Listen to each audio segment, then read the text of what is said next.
You are listening to Fantha Tracks. Because of the following special program, Wonder Woman and the Incredible Hulk will not be presented this evening.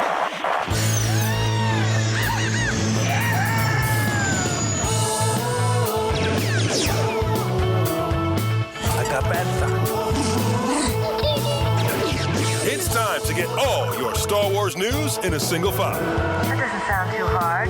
This is Making Tracks. This is the way. Here are your hosts, Mark Newbold and Mark Mulcaster. I know these people. They are brutal. Does this look Jedi to you? That's not how the Force works. They'll never see it coming. Count me in. Mr. Back. You're listening to Making Tracks. This is episode 233. I'm your co-host, Mark Newbold, and joining me today is a man who would usually rock the Casbah, but when he's on Tarkadana, he rocks the Mazbar. It's Mark Mulcaster. How you doing, man? I'm very well. I'm kind of getting visions of me performing some kind of Coyote Ugly performance on top of Maz's bar, and it's not a pretty sight. No. I do look nice in a white crop top and short jeans, so it's all good.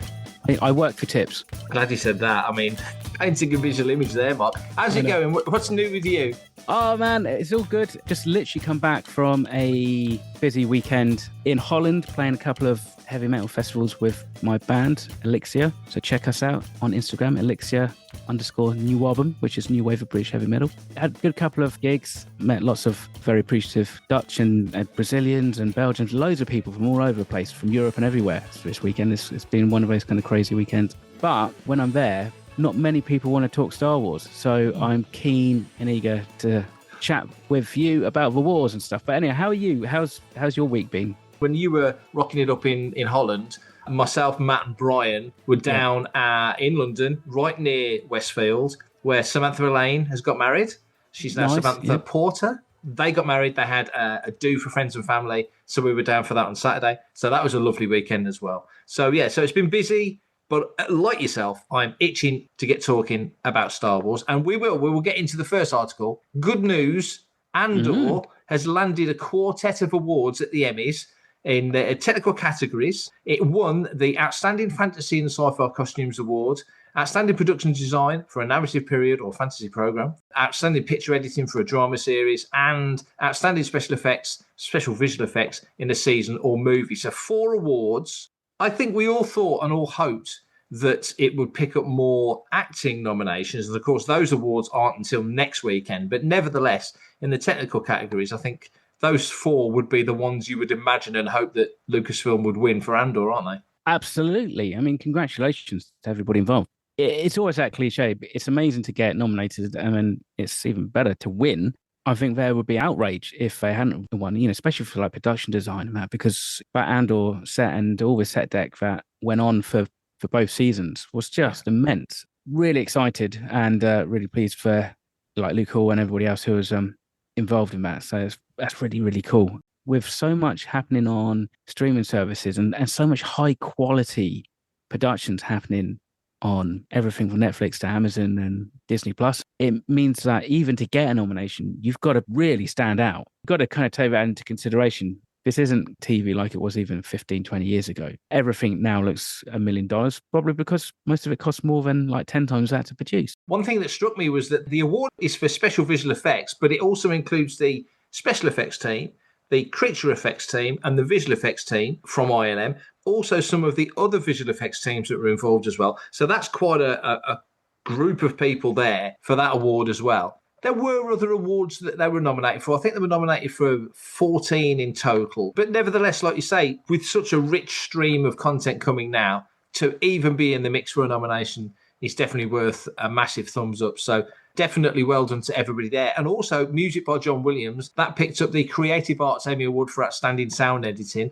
The editor, Ramiro Belgart, collected that yesterday as well. So Skywalker Sound works on that project. It was Lucasfilm production as well. So really, definitely have to count that as a win as well, don't we? John Williams was really probably put on people's radar, like for general public, really because of Star Wars. And also it's Lucasfilm and Skywalker Sound about it all comes under one umbrella. But let's not forget that obviously Andor is still nominated for Outstanding Drama Series in the main Emmys, which is the big one. Star Wars is Star Wars and Andor is Star Wars. So it's well set in, it's not going anywhere. It's going to be talked about for years and referred to for years, and certainly by us when we talk about the story of Star Wars, the fictional story of Star Wars. Andor is such an integral part of it. But when you look back in the day, you just mentioned Williams. He'd won for Fiddler on the Roof already. He'd won for Jaws already. He'd won 2 Oscars before Star Wars. But Star Wars was such a massive thing. That's where they would know John Williams from for the first time, really, was Star Wars. That run of Oscars, I think it won 6 Oscars for Star Wars. And that was a big deal for a film like that to win anything outside of a technical one. But do you think awards, even now, for a show like Star Wars, it didn't win, but The Acolyte was nominated. It does show that the quality is there. Even if it doesn't always necessarily grab the attention of the audience, it's a quality thing. So do you think they are important? I'm sure if you ask Tony Gilroy,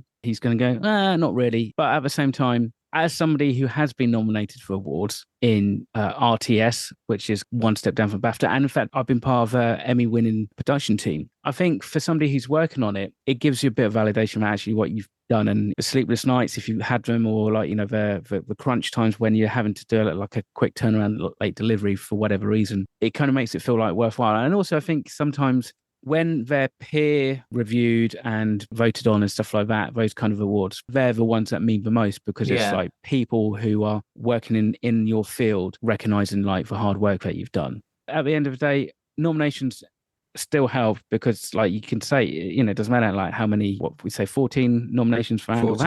That's a hell of a lot. What that's saying is that like consistently the level of quality in that whole production is super, super high. And then you have to think about how many shows put in for your consideration, even to get onto the shortlist. It sounds like a sports day, everyone's a winner, but actually to be shortlisted is sometimes as big a deal. And you know, as somebody who's at a lower level, it opens up so many doors for other productions that maybe you wouldn't necessarily get considered for. Yeah. But then suddenly when you see, Mark was nominated for Media Production Broadcast Award and Royal Television Society Award, let's actually talk to him. Let's have more about that stuff. That might be something that could actually open up potential doors for people who are working on production because they worked on Andor. It would open doors and be more beneficial to the people working on the show than the show itself. I think so. Somebody like myself, if I haven't seen maybe like a couple of the Oscar-winning films, when everything's released and stuff and the winners are announced, and that sometimes makes me go, actually, I'm going to check that out. And the last one I did that was for Anora. And I actually sat down and watched that and went, well, that's actually, surprisingly good considering what the subject matter. And it was partly because obviously the lead actor was at the time potentially in the run into being Starfighter, but then that didn't happen. And so it has a knock-on effect more for the people working in it rather than the actual production itself. It just means that it's validation for the production company, Lucasfilm for Disney, and that actually what they're putting out is top tier. Hi, this is Andy Seacombe, otherwise known as Watto, and you're listening to Fantha Tracks.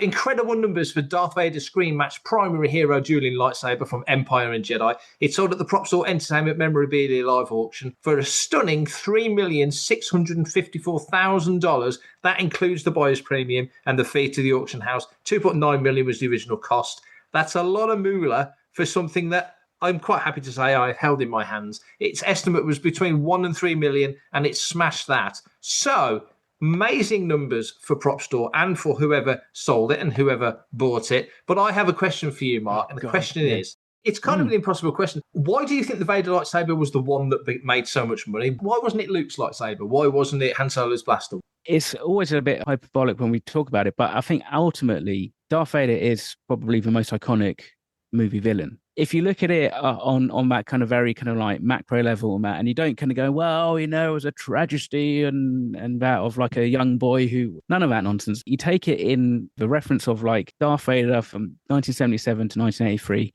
He was the most iconic and still is the most iconic visually looking bad guy. And there's something about that, coupled with the fact that movie props is where the big money is being invested these days. People are investing in that as investments, not necessarily to make profits as such, but there's such a demand for them because, again, you think maybe some of these guys who grew up watching Darth Vader and that are multi-millionaires, billionaires, what have you, to plonk 3 million down with all the taxes and stuff, that's not kind of a change that you find over the back of your sofa. If you're spending that on a movie prop, how much money do you have?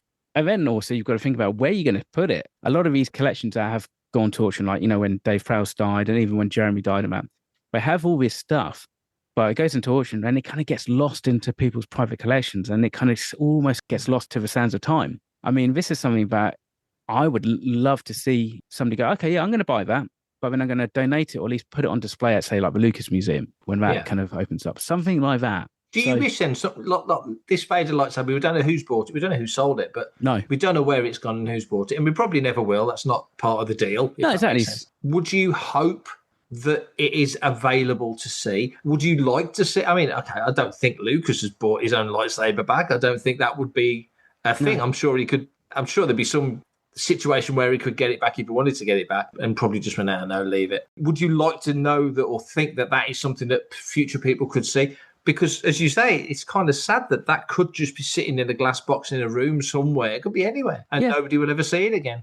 Exactly. I mean, it could be up on the 49th floor of some kind of massive Dubai skyscraper. It's kind of this weird kind of thing, isn't it? Especially about that era onwards. They designed, and, Roger Christensen and all the guys who made all these props, they're looking for the tangible elements. So they're picking up, camera flashes, they're sticking bits on from calculators and everything else to make something look real worldy, space age, but not futuristic and tangible that they can use in the film. And they're not thinking about actually what's it going to be worth, even like after the film comes out. They just want to get the film made and, make sure that the slightly quiet, bearded director is happy. If you look at what the price that, say, like Indiana Jones's bullwhip went for. Yeah. What was up on auction. That went for 5% of that total amount and stuff. So it's, it's not even like it's all movie props for all iconic characters. I mean, I know you would probably argue to say like Indiana Jones is right up there with Darth Vader, I would think, as iconic movie characters. But it seems to be that either because it's Star Wars, so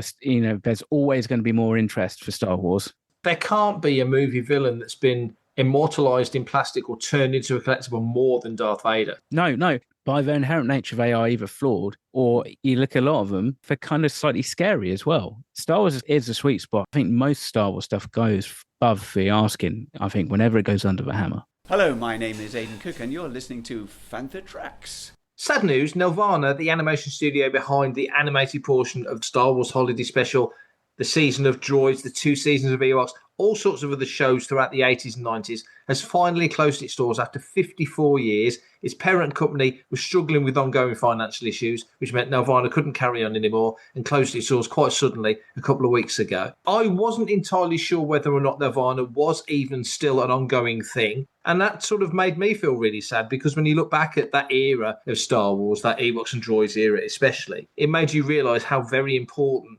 that animated era, and it's brief, but that animated era was. The fact that Lucasfilm came back to Nelvana and let them do Ewoks and Droids after doing such a great little job on that animated portion, the story of the faithful Wookiee from the Holiday Special, which is probably the best regarded portion of the whole Holiday Special, which I know is a low bar, but nevertheless, there it is. It looked great. So what do you make of that? It is sad news, undoubtedly. Another animation studio has gone. We're talking about, according to the Nelvana website anyway, over 5,000 episodes of programming. Yeah. So it's not like it's a small kind of niche thing. In fact, actually, on their main page, you've got Bluey, you've got Sesame Street, and then you've got like Barney, Bar and Care Bears.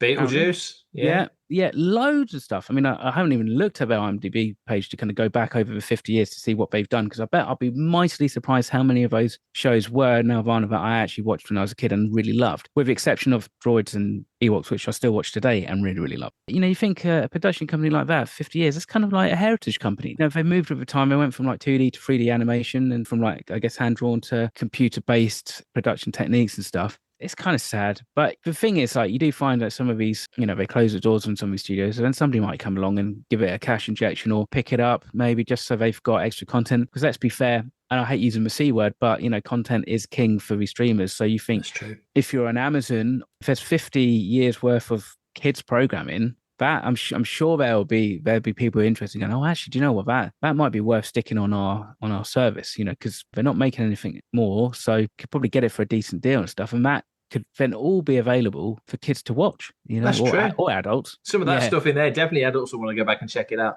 When you look back and you think, when Jedi comes out, Lucas is clearly, for live action anyway, tailing off. He wants to focus on the ranch. He wants to focus on family life. He wants to ease off and step back a little bit from Star Wars. But nevertheless, Star Wars is still such a huge deal that you've got the two Ewok TV movies for ABC, and then you've got the option of doing the animated stuff, droids and Ewoks, and then the second season of Ewoks. I just wondered, Ewoks felt like an obvious, logical choice after Return of the Jedi. Those characters grabbed the attention of so many people. Okay, many of the fans at the time weren't madly keen, but it definitely grabbed a load of kids. Kids was a big thing. Obviously, Ewoks were big to them in the way that Lucasfilm have continued to bring in elements that are going to attract kids, like Grogu, like Porgs, like Nubs in Young Jedi Adventures. That's an ongoing thing, and it started really with the Ewoks. Droids felt like a great opportunity to tell some really cool, funky stories, which it did.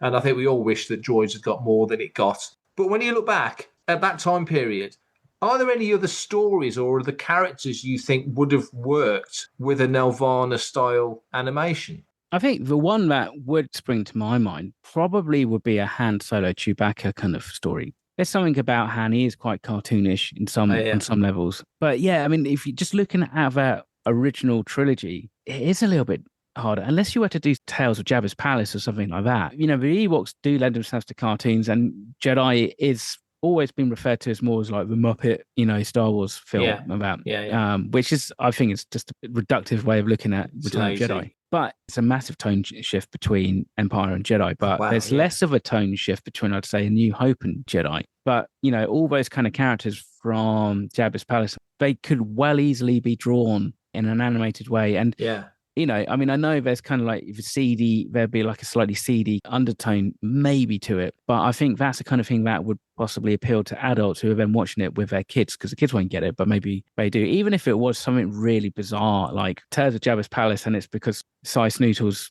has lost her voice or something like that. So you've got Bib Fortuna and Gamora and Gars running around trying to make her some medicine or something so that, Jabba doesn't get angry and throw him down the Sarlacc pit or something like that.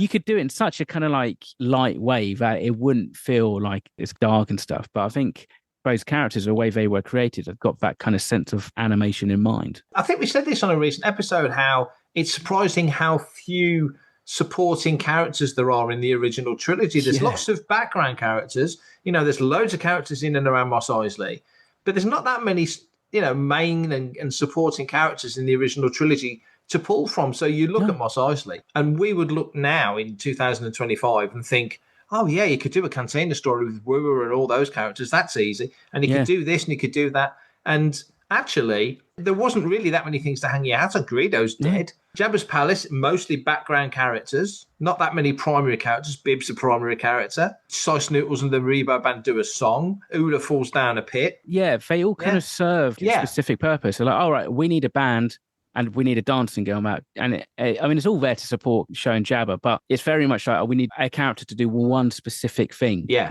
So whereas when you look at the prequel trilogy, I think you could probably pull more things out of the prequel trilogy and do something with it. And even the sequel trilogy, really, there's certain elements that you could do. I mean, I joked about it in the intro about Maz's Castle. You could do a Maz's Castle animated show. You know? Totally. So there's other things you could do. When you think back to that original era, if you sort of putting your mindset back to sort of 1984, 1985, and you were going to do something, 1,000,000% agree, a Han and Chewie thing would be brilliant. Yeah. Also, because Lando's the last main character to kind of come into the story, weirdly, in Empire, there's no major characters kind of join in Jedi. It's people we already know. So a Lando adventure would be interesting. We'd already had a trilogy of books at this point, so maybe there was something to do there. And also Jabba's Palace.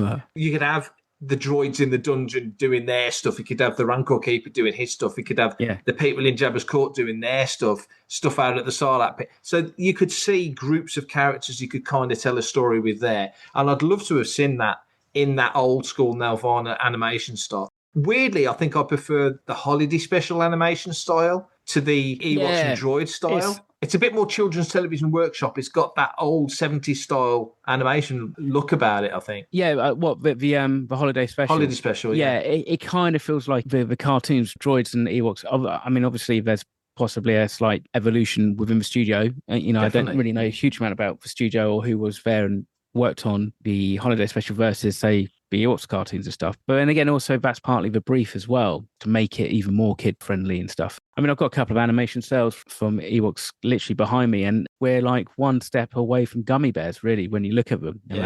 I mean, if you want to go down that kind of route, have something similar, you could always do Ugnaughts. Yeah. Well, I mean, they went there in the Marvel comics. They could have pulled from that if they'd wanted to. And again, I mean, there's stuff that was in the Marvel comics if they'd wanted to go to that. The Stenak stuff and, I mean, animate those Marvel comics in a Nelvana style. I mean, that would be cool now. Now that Nelvana's no longer, and I hope what you said is correct. I hope even if it's something like YouTube or Netflix or some streamer or somebody picks up that library, that catalogue of animation, of which a certain amount is going to be out there anyway. There's going to be a plenty of it out there in the world. And obviously, Ewoks and Droids are on Disney Plus, so they're already out there. It'd be nice to know they live on. But yeah, just the what if of what could we have got if Ewoks and Droids had been a raging over the boards He-Man level success, and we'd have brought multiple seasons, and maybe Nelvana and Lucasfilm would have sat down and gone, okay, what do we do next?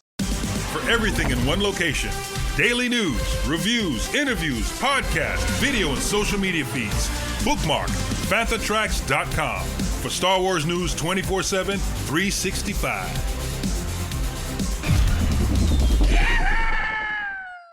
So, speaking with script apart, Dan Gilroy, one of the writers of Andor, was asked whether or not he thought other things could have happened if there'd have been a 5-season run of Andor instead of a 2-season run of Andor. And he gave a fantastically interesting answer, which we will delve into. He said, "This moment is the most I've actually really thought about it. So what else would we have explored? Oh my God, where would we have gone? I mean, I can't imagine over 5 years we wouldn't have shown the Emperor at that point. I think we would have gone, we're really getting a good sense of opposition forces here. But let's go deeper into the power in the moment, the halls of power. I think we would have gone deeper into the halls of power and explored that. That would have been the natural way to go, I think, the progression of it." So he's saying that he thinks, yes, we would have seen the Emperor, we would have got to see Palpatine, and we would have dived into the corridors of power had we had a 5-season run of Andor instead of a 2-season run of Andor. So, Mark, we never did get to see Palpatine. It wouldn't have fit what we got in 2 seasons of Andor anyway. It would have stuck out like a sore thumb, I think, if we'd have seen Palpatine in that scenario. Given that it would have got to the same endpoint anyway, they would have just took longer to get there. Do you think we would have seen Palpatine? Do you think we would have seen Vader? Where do you think we could have gone? Everybody's playing ball with this notion of you don't see the Emperor until Return of the Jedi from that period. And I quite like that. But I think that's the whole point of having like the Grand Vizier, wasn't it? It's almost like Palpatine kind of recedes and it's always a spokesperson for the Emperor. And I think if you had that, I think it would make it slightly more tantalizing, because I think that the whole thing, isn't it? Like, what do you mean we don't get to see this guy? He's running the galaxy, and yet we only ever speak to or find out from some of his cronies and stuff. But the whole kind of power play and like, the corruption and stuff, love that idea. The halls of Coruscant, especially if you're really seeing, again, more of that corruption really getting embedded. I mean, even like what Padme kind of said, like, in that deleted scene from Revenge of the Sith, it's like, well, maybe actually we're not the good guys in all this. Yeah. And maybe you've got these people who are good, but then are turning into these pro-Empire people because morals are getting corrupted over time. First, I'll do you a favor, and then you get paid for it. And then like suddenly you're right in with the gangs. You could kind of imagine people could have with politicians with really good senators, kind of the stuff Tony Gilroy and that. They're so good at doing, isn't it? Showing that time period from a completely different perspective. But also the other side would be like seeing the actual effect of having a rebellion in the Empire that you can't kind of crush. What does that do to these people in power? How are they losing their morals with like, we've had the Gorman massacre, but it's like, what other atrocities are they okay doing in the quest for kind of new order? I think it's partly down to my own headcanon. We as viewers of this franchise don't get to see the Emperor until Return of the Jedi. That was definitely a George thing, in the same way that obviously we see Palpatine in Empire briefly through the hologram, but we never meet him. But that's the same logic as you don't see anyone jump to hyperspace from the cockpit in the prequel trilogy. Because to George, the most impactful first time you ever see and sit in the cockpit and watch a ship jump to hyperspace is in A New Hope, in the Falcon. When you leap to hyperspace, that's the first time you see it, and that's the impact. If you watch the prequel trilogy, you never see hyperspace from a cockpit. And that was a George thing. And of course, life has moved on. Now you see it in everything. And that's fine. That's understood. That's one of those little conventions that couldn't carry on because it wouldn't have meant anything to anybody other than the half a dozen people that know that. To see the galaxy from these differing points of view in further seasons of Andor, like you say, what would the Gorman massacre do to the Empire? Because Dedra couldn't cope with it. Partagaz couldn't cope with it. Yeah. And certainly the weight of that responsibility. Luthen pays for all the things he does with his life.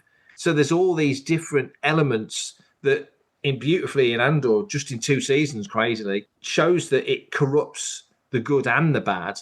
And what we've known for all these decades has come out of that. We see the sorrow of Gorman, we see the horror of it up close because we're there as an observer, but we never really get the chance. And I really hope that future, especially books, I hope books get to investigate just the ongoing awfulness of what happened at Gorman, how the public never sees Palpatine. They only ever see his lackeys. They only see the spokespeople. Cyril's mom still holds the Emperor in high regard. And you've got to imagine that that's quite a common opinion throughout the galaxy. But just how does that chip away throughout the original trilogy? When you go back and you see Geonosis, you almost just want somebody like not necessarily connected with the rebellion to stumble on or go to Gorman. We don't know what they do to Gorman in terms of like what its final state is, and do they subtly close history books and references and suddenly it's not on the maps and stuff, so people just forget about it, and they get their silk from somewhere else, or maybe they produce silk somewhere else and call it Gorman silk. When somebody kind of stumbles and was like, what the hell's happened here?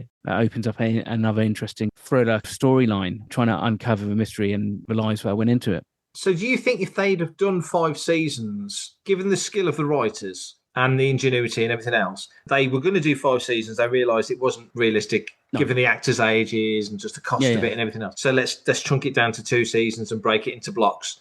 And they've done a beautiful job. And each 3 episodes, you feel the passage of time, not just in the way Mon Mothma's dressed, but just lots of other little elements. Do you think that if they'd have had the 5 seasons and right now, let's say we've just had season 3 and we've got 2 seasons to go, do you think they could have sustained the interest? My head tells me that you would have seen a lot more action stuff come in just to keep things ticking along. And you would have had more characters come along. So you'd have probably met Akbar earlier by now. You'd have probably met Maydeen by now. You'd have seen Tarkin. They would have had to load the deck a little bit more than they did, because Gilroy's in that beautiful situation of there's only 2 seasons. We know we see Vader in Rogue One. We know we see Tarkin in Rogue One. We didn't need those guys. And there's other characters that didn't come back. And certain actors weren't available for the 2nd season of Andor, but they probably would have been available if they'd have done 5 seasons. And so it just feels like they would have felt like they needed to add more elements in. And we know there aren't any major battles before Yavin or Scarif as well. But there's probably skirmishes. There's probably big dogfights. They're coming into contact with each other. It's not like the first time they've ever fired a shot at each other. Do you think they could have sustained that? It would be difficult, but it's not an impossibility. It's just, like you said, you'd have to kind of increase the cast and the storyline. If you start to lose focus on Andor, then you kind of lose focus on really the whole point of it. Because the way that Andor's been written, and obviously knowing that you've only got 2 seasons to tell all the story, means that you can quite easily make sure that you focus on what is the most important stuff, which was the characters and the emotion and the sacrifice. So obviously, you can do that over a prolonged period of time. And like you said, maybe, Luthen doesn't make it even out of season 2 or something like that. Maybe, again, it's like, the first spark is kind of maybe created by Nemec, and then the second biggest spark is by Luthen. So then by season 5, it's somebody else. And obviously Andor's there who, we're seeing everything through his kind of eyes. I think what you'd have to be doing is constantly trying to make the Empire even more like an analog for tyranny over those 5 years. The natural good people like Partagas and even Dedra, who were there, especially Partagas was there back when it was the Old Republic. All those people, the old guard go, so you get the new guard in who are indoctrinated and they know what they're doing is in the service of the Empire. Actually, that is all they're doing it for. So then suddenly all the morals of the new order has disappeared. And then what's that doing to the population? To people like Cyril's mum, who are kind of like the sheep, who are the ones who are just going along with what they're seeing on the holonet and being outraged because their version of Piers Morgan is outraged. Hi, this is Vivian Lyra Blair, and you're listening to Fantha Tracks. If you know, and I think that's always a key, isn't it? It's for knowing. How many seasons have you got? And this is where I think many a TV show that we've all watched, they're trying to tell like story arcs and character development because they don't know how many seasons they got. They don't really know where they're going. Makes it very difficult, I think, to sometimes plot out some of this stuff. But if you've got 5 seasons, then obviously the Death Star isn't a thing until season 4 or season 5. But then you also have to reward the faithful viewers over those 5 seasons even more. So it's got to be slightly bigger. It's got to feel even more intense.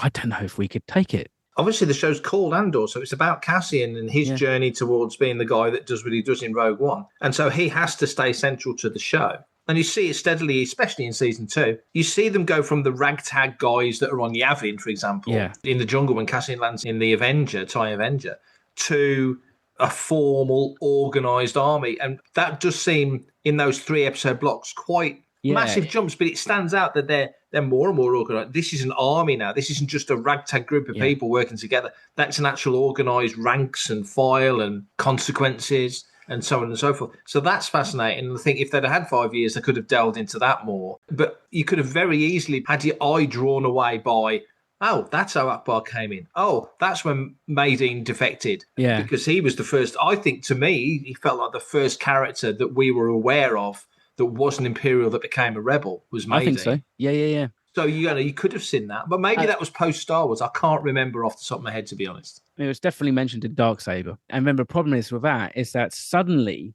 some of the reason why I think Andor works is because some of it's happenstance, but then suddenly he's involved with all these big moments. It doesn't work. It starts to feel a little bit convoluted and a bit scripted. It is a little bit like when you do a prequel and you're trying to fit all the characters' backstory into one film. So everything perfectly aligns for that next film. But don't you think it's a bit like when we read the comics, and we've joked before about, God, Hondo knows everyone. Dr. Aphra knows everyone. There's only 1,000 people in the Star Wars galaxy. And then you get to that scene in Who Are You, where Cassian and Cyril meet finally. Cyril, like the white whale he's been chasing for years, and Cassian's like, who are you? I don't even know who you are. That is such a shocking moment. But it makes all the sense. This is a galaxy of trillions. Yeah. In reality, in the Star Wars galaxy, Han and Chewie flying around, they're never going to bump into the same people again. If they're working smugglers, they'll meet somebody once, and that's it. They're never going to go back. They're just not. So Cassian would need to be the focus. It would become very contrived if he was involved in, we've just named half a dozen characters. Maydeen might not fit. I think he maybe was later. But, if let's say Maydeen, let's say Akbar, pick another half a dozen characters. General Merrick, Red Squadron just coming together. Yeah. There's all these other characters, Biggs you could have brought in. There's loads of characters you could have involved, but it would have been contrived. Ironically, because partly we kind of see Wedge's story of how he joins Rebellion in Rebels. Yeah. But actually, having Andor happen to accidentally stow away on this ship called Rand Ecliptic and meet this guy with a tash called Biggs, now that I would like to see. It may feel a little bit contrived, but if you did something like that once or twice, then you can get away with it. I mean, Tony Gilroy said in, I think, the writer's room was like, leave more toys in the sandbox than you play with. In other words, A, create new toys, but B, be judicious with the toys that you're playing with. That is the thing, isn't it? Because I think it would be way easy to go, right, okay, what are we going to do with General Veers? And then somebody's like, oh, yeah, so wasn't Pelion around this? I mean, you'd be like, oh my God, you'd be kind of cramming EU references. What was Jabba the Hutt doing in relation to all of this? Yeah, exactly. But then again, that's the kind of thing you go, well, actually, when you take a step back, Jabba, well, maybe not Jabba, but maybe like another Hutt, because we know that the Hutts are selling weapons to the rebels. So then it's like, okay, well, yeah, let's not use Jabba, but then we can use like another Hutt. And then that makes it more interesting, because then it's like, it isn't just Jabba. And then your galaxy hasn't shrunk down again. It's got bigger. It's one of those what ifs. What if actually they did all 5 seasons? I mean, and it might even be that actually we kind of get a lot of what we got just spread out. Maybe Kino Loy comes back. Maybe the whole Gorman thing is spread out over 2 years. I don't think we could take some of that tension. But you'd think that some of those themes and stories would just be there, but they'd be extrapolated on, and maybe they'd take different routes. But unless Tony's actually got some breakdown of what he wanted, we'll never know.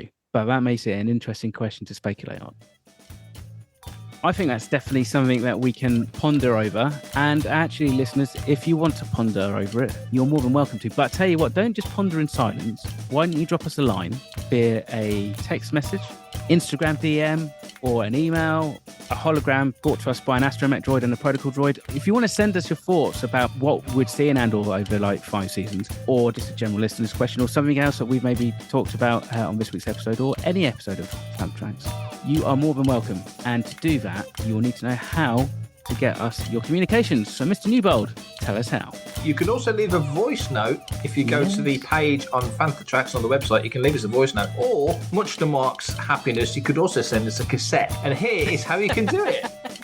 Email radio@fanthatracks.com. Head to links.fanthatracks.com for links to our social media feeds, Fantha Tracks TV and Fantha Tracks Radio. Thanks to James Semple for the Fantha Tracks intro, Blues Harvest for our Making Tracks opening music, and Mark Daniel and Vanessa Marshall for our voiceovers. New episodes drop Tuesdays and Fridays at 7 o'clock UK time. Our weekly news show Good Morning Tatooine goes live Sundays at 9 o'clock UK time on Facebook and YouTube. And remember, Fantha Tracks is absolutely free, so it costs nothing to stay updated on all the latest Star Wars news. And that's me done for this episode, Mark. The problem is, if you send a cassette, you better send a cassette player, because I don't think either of us have got anything to play it on. I haven't even got my old Walkman. If somebody's got an old camcorder, I've got a VHS player. Okay. So, if you want to send us a VHS with a question on, that would be amazing. I feel that's even more Star Wars, isn't it? Get those VHS tapes in. But hell, if you can't and you just want to send us an email, that's totally fine. We will read it out, and we will hopefully read it out next week's episode. Absolutely. So, Mr. Newbold, thank you very much for joining me, or letting me join you. I don't know which way it works, but I've been here, you've been here, and now we're going to go off. So, until next week, everybody, you stay safe, take care, and as always, may the Force be with you. Coming up next on Fantha Tracks Radio, it's Planet Leia. I've been saying that for about 20 seconds trying to laugh. I can see it on your face.